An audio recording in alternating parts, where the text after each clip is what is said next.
Joo, nyt tämä Flow Computing suomenkieliset työntekijät ja perustajat vähän kertoo omista kokemuksista, että Martti, osaatko kertoa vähän omasta näkökulmasta, että minkä takia Flow Computing perustettiin ja päätit ryhtyä yrittäjäksi? No, pitkän linjan tiedemiehenä ajattelin pitkään, että en koskaan siirry teollisuuden palvelukseen, saati yrittäjäksi.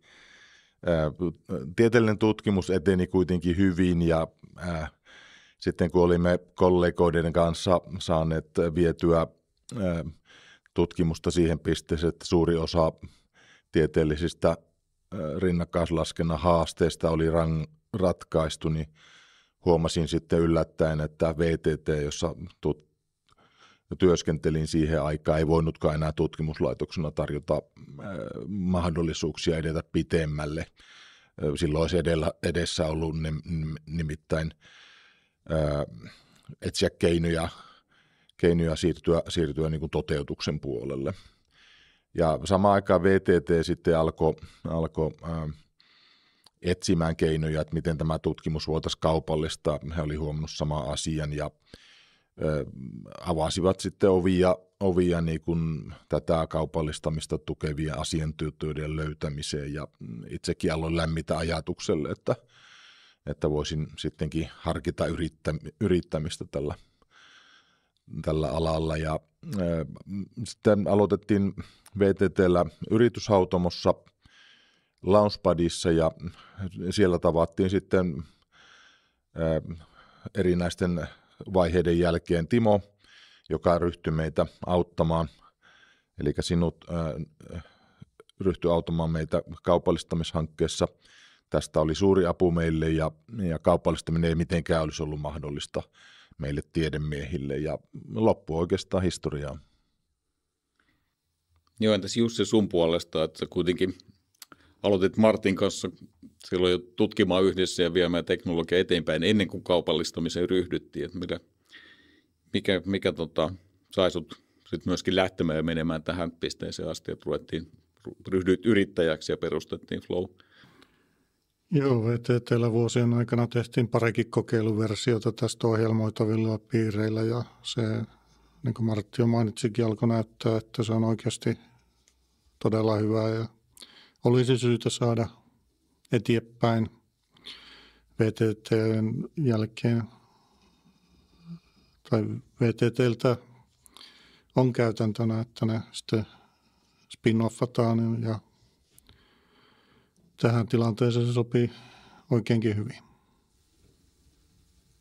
Joo, ja omasta puolestani niin mä tulin sitten tosiaan niin VTT Launchpadin tämän hautomon tai kiihdyttämön kautta, että Antti Vasaari, mun vanhoja Nokia-kollegoja, otti yhteyttä ja oli puhetta, että nyt olisi hyvä hanke, hyvää teknologiaa, että miten tätä kaupallista kulmaa olisi haasteellista ja sopii sellaiseen kuvioihin, mitä mä itse aina tehnyt rakentanut liiketoimintoja ja teknologia-alueella nimenomaan ja saanut tiimejä kasaan ja pistetty asioita eteenpäin ja sitten näin sen lupauksen ja mahdollisuuden, mitä tällä niin kuin toimialalla puolijohde tai computing puolella voisi tehdä ja sitä kautta sitten Martti ja Jussiin tutustuttiin ja ruvettiin sitä miettimään ja sitten niin kuin haettiin sitä kaupallistamisen polkua ja sitten päästiinkin silloin talvella 24 liikkeelle ja käytännössä 1.3.2024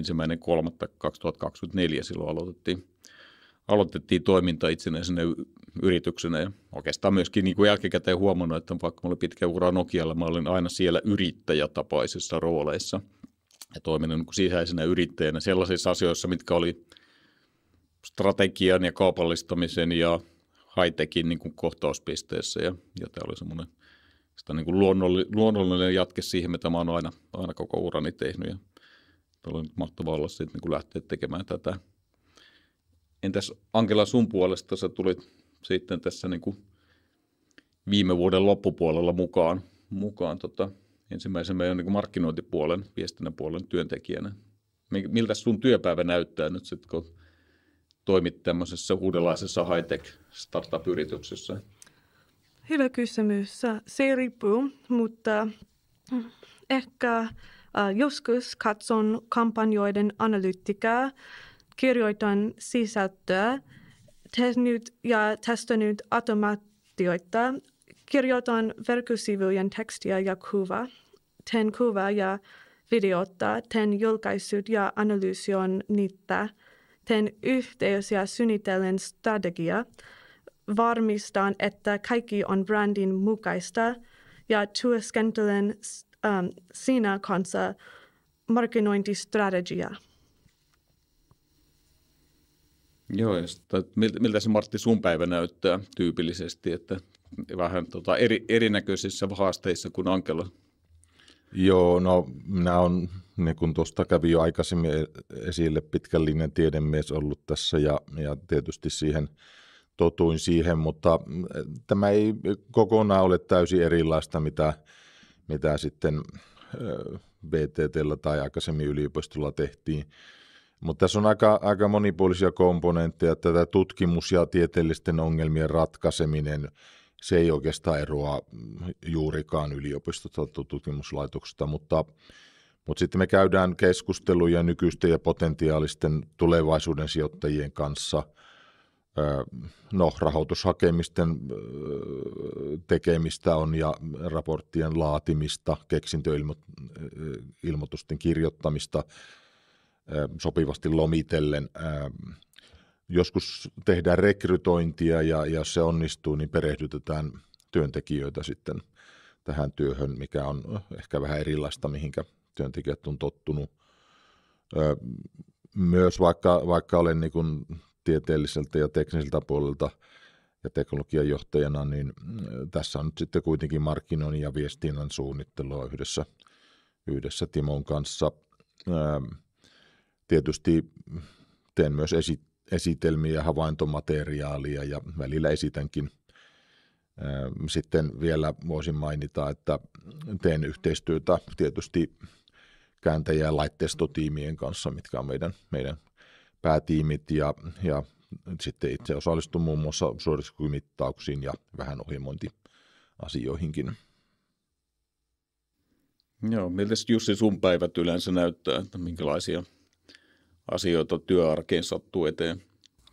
Joo, niin kuin aiemmin jo muut on sanonutkin, niin startupissa on monipuolisia hommia ja niihin liittyy sitten palavereita, joihin täytyy tietysti valmistautua. Niihin menee yllättävän paljon aikaa ja teknisesti